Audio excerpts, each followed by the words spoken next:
প্রশংসার মালিক যিনি, তিনি কে? সকল প্রশংসা আল্লাহ।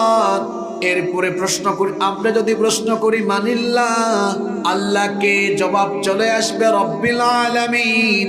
তিনি হচ্ছেন জগৎ সমূহের রব, জগৎ সমূহের প্রতিপালক। এখন আপনি যদি জিজ্ঞেস করেন রবকে, তাহলে জবাব চলে আসবে আর রহমানির রহিম, যিনি হচ্ছেন অত্যন্ত দয়ালু, অত্যন্ত মেহেরবান। আমার আল্লাহর পরিচয় হলো রহমান। রহমান যিনি, আল্লাহ হলেন তিনি।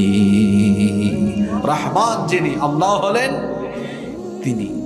এই সূরা আল ফুরকানের শেষের 15টি আয়াতে রহমানের বান্দাদের 12টি গুণ তুলে দেওয়া হয়েছে। এই 12টি গুণ যারা অর্জন করবে, রহমান ওয়াদা করেছেন, আল্লাহ ওয়াদা করেছেন, আমি তাদেরকে আমার জান্নাতের চিরস্থায়ী মেহমান বানাবো। সুবহানাল্লাহ। আমরা সবাই জান্নাত চাই কি চাই না? কারা কারা জান্নাত চান না একটু হাত তুলেন তো। কথা বুঝেন নাই? অনেকে হাতের জন্য উঠাইও নামাই ফেলছে। সবাই জান্নাত চাইতো।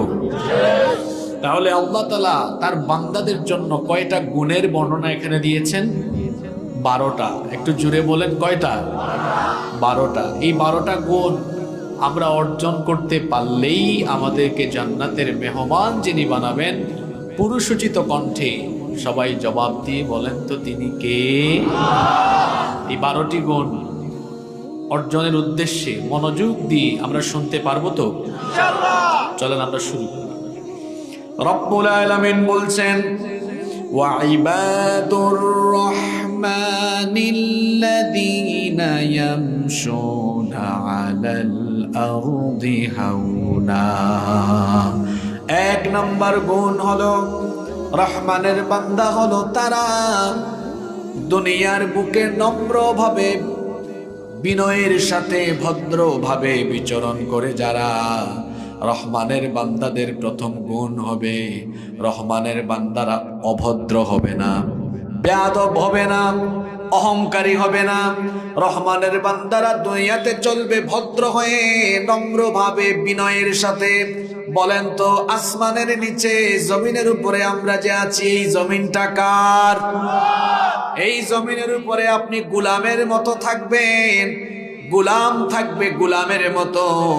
গোলাম যেন দম্ভ ভরে, অহংকারের সাথে বিচরণ না করে।